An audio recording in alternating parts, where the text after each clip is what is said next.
Here I have LG G7 Fit, and today I'm going to show you how to copy contacts from SIM card to this device.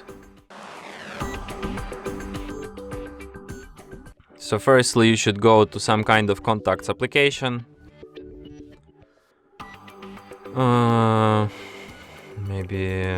Contacts. Then tap on three dots here, go to manage contacts, select import, then select where from, in our case from SIM card, tap OK. Here you can select which contacts you want to copy, so you can just select all and then tap import.